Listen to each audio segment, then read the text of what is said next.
Hello, this is DL White, and I'm testing some new equipment and some technology options. So today's reading is going to look a little bit different. I bought some new headphones because I left my old ones at work where I can't go right now, and I bought a microphone for a special project, and I'll have some more details on that coming up soon. But for now, I am going to read from Dinner at Sam's. This is today's Throwback Thursday selection. Last week, I read from Brunch at Ruby's, and it only made sense to me to read from Dinner at Sam's. So I sincerely hope that this is recording because I don't want to do this twice, but there's no way to check.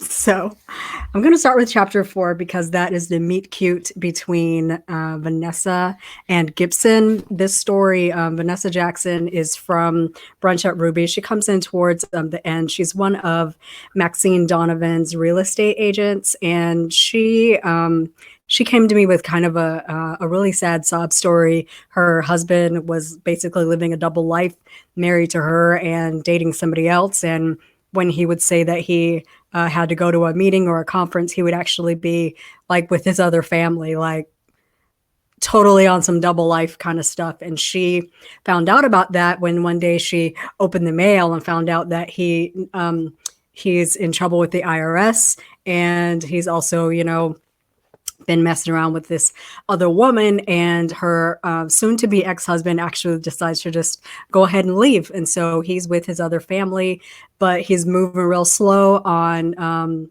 divorcing her. And so she and her two daughters are basically she's just trying to get her life together. She used to be a stripper. That's where she met her husband. He took her off the floor and kind of rescued her from her previous life. And now he wants her to be grateful for what he rescued her from. But when she got too smart and tried to do things for herself, he didn't really like that. So we're picking this up where Vanessa has just walked into the offices of Kincaid Family Law Firm, which is run by a woman named Sylvia, who they call the Silver Shark. And Sylvia, yeah, she's not a nice woman, but I don't think that she means to be mean. I think she's just a tough lady, but she's like the premier divorce attorney in Atlanta. Like if you want to take your husband for all he's got, you hire Sylvia Kincaid. So she's just walked into Kincaid Law because Maxine knows Sylvia, and Maxine wanted Vanessa to go to Sylvia and try to get a cheap divorce. And let's see how that works out. Chapter 4, Vanessa. The offices of Kincaid Law took up the entire 20th floor of one of Atlanta's most prestigious Peachtree Road high-rises. I stepped off the elevator, immediately overwhelmed by the quiet. At Donovan, there were 6 agents, always talking, either with clients or on the phone or with Virgil, wheeling and dealing and sharing information and having conversations. The silence was deafening. My heels sank into the plush of the charcoal gray carpet as I made my way across the empty waiting room to the massive front desk. 2 young women sat at opposite ends, each wearing a headset, fingers flying across tiny keyboards and eyes fixated on the thinnest flat-screen monitors I'd ever seen. "May I help you?" The other receptionist offered a bland smile, her pale pink lipstick standing out against her deep complexion. "I have a 2:00 appointment with Sylvia Kincaid. My name is Vanessa Jackson," she finished for me, clicking through a few screens on the computer. "Yes, I'm early. Have a seat. Miss Kincaid's assistant will be out shortly." The girl's eyes never left the screen, and her fingers never stopped clicking or typing. I turned away from the desk to the waiting room and lowered myself onto a sturdy couch. The room was a study in austere design disguised as class.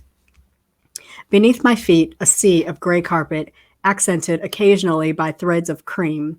The furniture was light in color, the art on the walls, black and white shots of the city of Atlanta, framed in silver. A shiny chrome coffee urn with accompanying cream and sugar service sat in a corner of the room. Next to the urn were stacks of demi-tasse white pearl coffee cups. The setup was meant to imply an air of success. It felt cold and impersonal.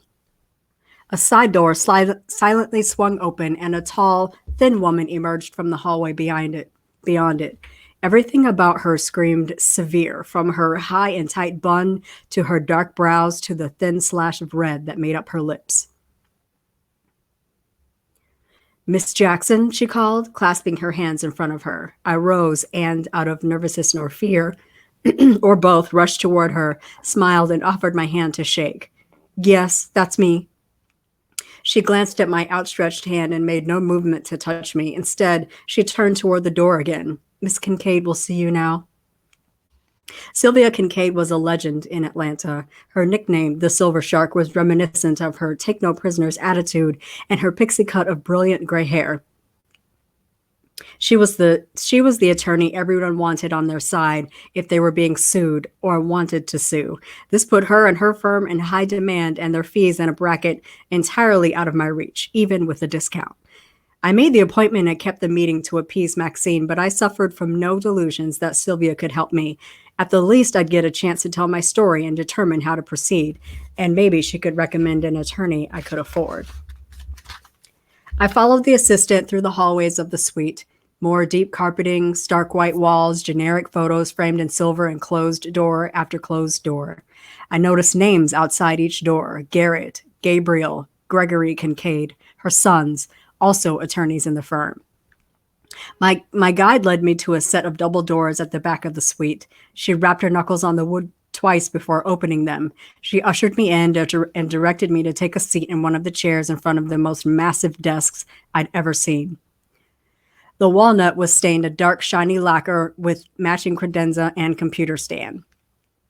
If I was being honest, I was shaking in my boots, tongue twisted, intimidated, not only by the office and the quiet and the setting and the upholstered chair I was sitting in that cost more than my car, but by the woman behind the desk who continued her phone conversation as if I hadn't entered the room. "Can I get you anything?" her assistant whispered. "Coffee, tea, juice, water?" I shook my head, then watched her fiddle with some stacks of strategically placed papers and folders until Sylvia swatted her away with a flick of her wrist. She set the phone into its cradle and scowled. "Go on, Janet, messing with things. I have everything the way I want it. Bring me a coconut water. You want one, honey?" Sylvia's eyes settled on my face for the first time. I declined with a terse shake of my head and tried to smile. When Janet quietly slipped from the room, pulling the door shut behind her, Sylvia folded her arms and rested them on the surface of her desk. She was a lovely woman, caramel skin tone, lively light brown eyes, full lips, and a wide smile. "So you work for Maxine Donovan, one of her agents, huh?" The tone of her voice hit more on the husky register, as if she'd been a smoker at some point in her life. "Isn't she a dynamo? I loved working with her." I nodded, pressing my lips together. Sylvia chuckled, then leaned back in her high-back leather chair. "Relax, darling. My reputation is overblown. I'm only a shark to my opponents." The door opened again, and Janet slipped in, setting a bottle of coconut water onto a coaster. "You sure you don't want one?" Sylvia offered again. "They're refreshing." She twisted the top off and gulped down a few swallows before she sighed and recapped the bottle. "I'm fine, thank you," I answered, finally finding my voice. "Yes, I work with Maxine. She mentioned that she sold you your home when she was with her old firm." Sylvia dabbed her lips with the handkerchief before settling back in her chair. "Yes, one of the last deals she struck before she went out on her own. I wish we could have waited. I would have loved to be her first customer. Anyway, hell of a deal. We still love the place, even though the boys have moved out." She shrugged. "The house is large, and it's just my husband and I. Judge Garrison Kincaid?" She paused, waiting for me to acknowledge that I knew of him. When I did, she rambled on. "We'll see. I'm sure we'll be calling Maxine in a few years. Now," she reached for a file on her desk and flipped it open. I saw my name on the flap, neatly written in block letters. "You're here for a consultation regarding divorcing your husband of 8 years?" I stopped telling people how I met Warren years ago. The surprised eyebrows, the tilt of the head, the look me up and down and pass judgment, the whispers behind my back. I didn't invite them anymore. We lived in an affluent suburb of Atlanta, full of women with their talons out, ready to cut down the next person who didn't measure up. I quickly learned to keep my mouth shut and stay coy about my past. The only people that knew about my dancing days were my family and close friends. Not even Maxine knew how I'd come to be with Warren, and I wanted to keep it that way. I was a different woman back then, young, naive, rebellious, hard headed too. I wouldn't look twice at Warren Jackson if I met him today. I met Warren through work. I started giving the usual rehearsed story. I was young, and he knew exactly what to say and how to say it to get me to do what he wanted me to do, and how to keep me from doing things he didn't want me doing. I dove deeper during my conversation with Sylvia, leaving out any hints of red heels. I spoke in generalities about how it started and how I found out I'd been a fool for the past 5 years. The foreclosure notice, the IRS notices, the secret Facebook account, the secret woman he'd been in a relationship with. At the same time, he'd been married to me. The times when he said he'd been on a business trip, but he was with her at some fancy restaurant. The vacations he'd promised we'd take, but he never seemed to have the time, only to see photos of him taking her on those very vacations, relaxing on a white sand beach with a drink in his hand. Meanwhile, I was shuttling the girls to school and checking homework every night and managing the house. At the same time, I was trying to build my budding real estate career. I had been replaced, and as soon as his new life was ready for him to step into it, he disappeared from ours. Sylvia listened, asked questions, made notes, her eyebrows knit together in conversation. So he says now that he's about to file for bankruptcy, and this is supposed to keep you from filing for divorce or something? Yep, I answered with a nod. Aside from all the credit card companies coming after him, he's being investigated by the IRS for tax evasion. We lost the house in foreclosure, and there's everything that comes with that situation as well. Where's he living? Do you know? I shake my head, offering Sylvia a wry smile. He ran to the woman he's been cheating on me with. Well, living a whole another life with. I don't know where she lives. He won't tell me. Besides, probably so I can't serve him. It's not like we can't find the bastard. Good riddance, Sylvia spit, dropping her notepad onto the desktop. What you're saying is that this man has no assets or net worth, nothing to go after.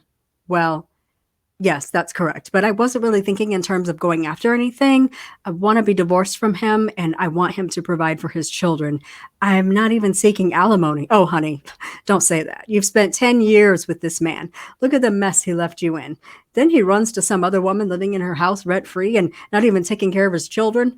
The law says he must provide for you and those children. I don't want to hear about what you're not looking for. I understand what the law says, but I don't think...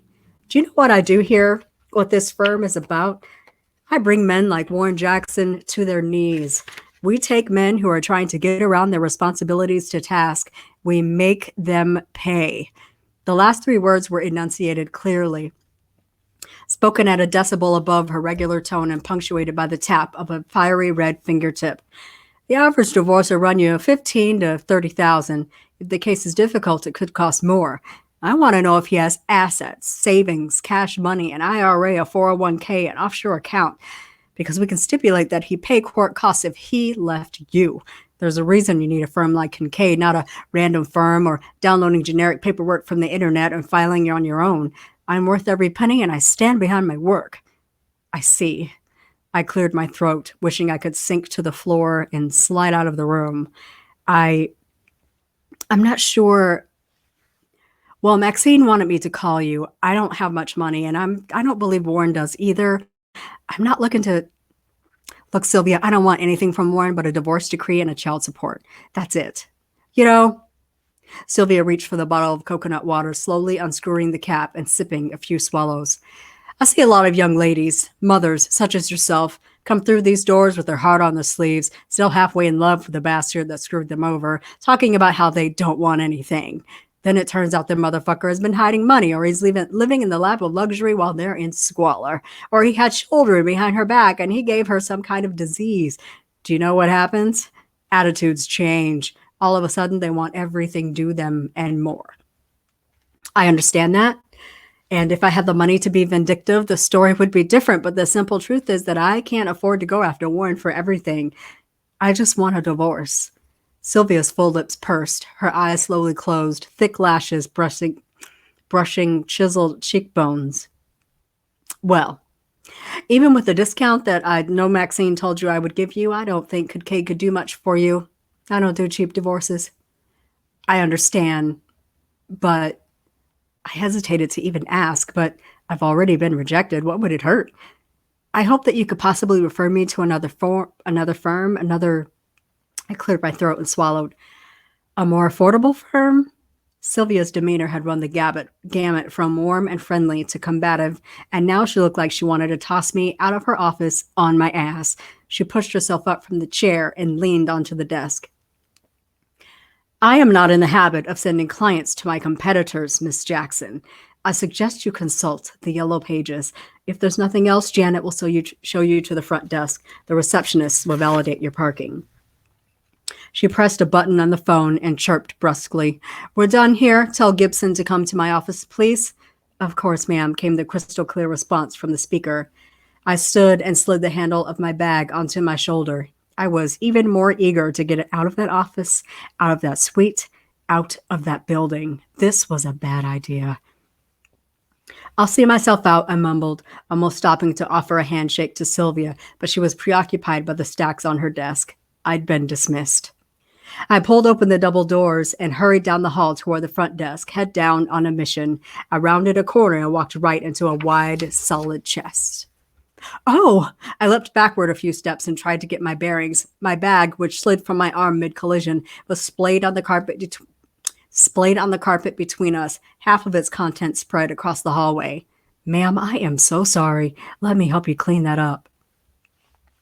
A well-built man in a dark tailored suit squatted to gather my belongings and handed them to me so that I could stuff them inside my bag. I was thankful that I hadn't been dragging around any personal items. Tampons, lip gloss, mini vibrators, my date book, pens, and business card were embarrassing enough. Did we get everything? His eyes swept the area, then lifted to mine, accompanied by the most handsome smile I'd seen since I first met Warren Jackson. Smiles were my kryptonite, and his... thick lips, 2 rows of straight white teeth, deep skin tone, and dark, soulful brown eyes, the kind that make you want to pour a glass of brown liquor and get lost in them. My mouth suddenly felt like it was full of sawdust, and my breathing was slightly labored. I think we got everything, thank you, and sorry for running you over. No need to apologize. I was looking at my phone, not watching where I was going. He extended a hand, palm up. Without even thinking, I slid my palm across his. Gibson Kincaid, are you a client?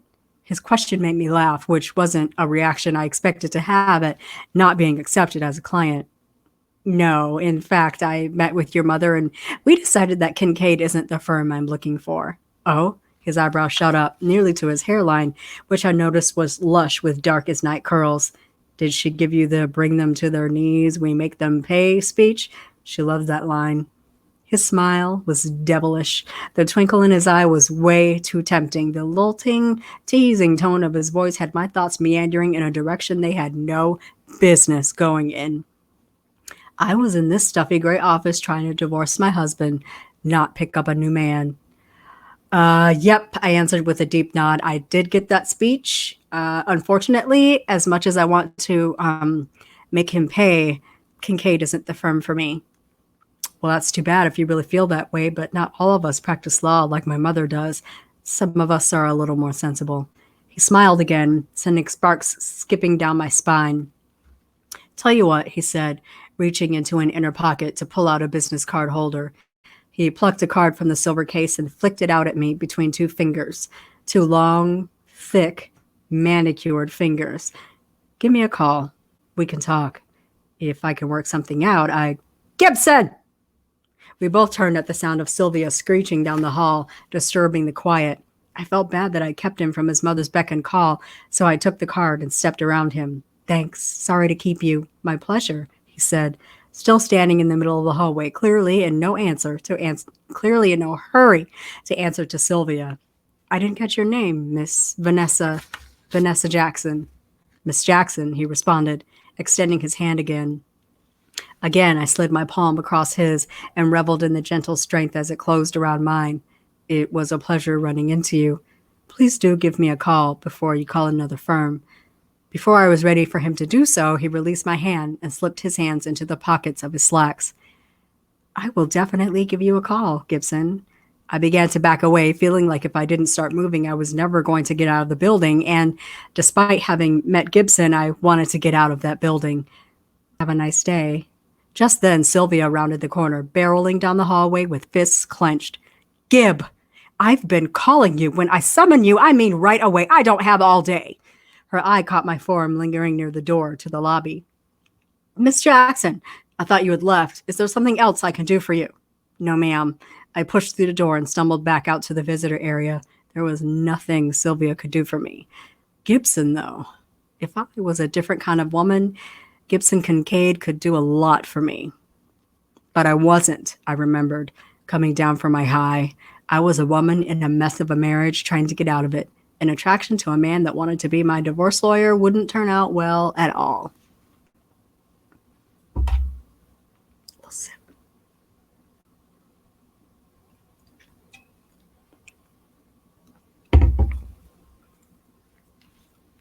Same chapter, different point of view.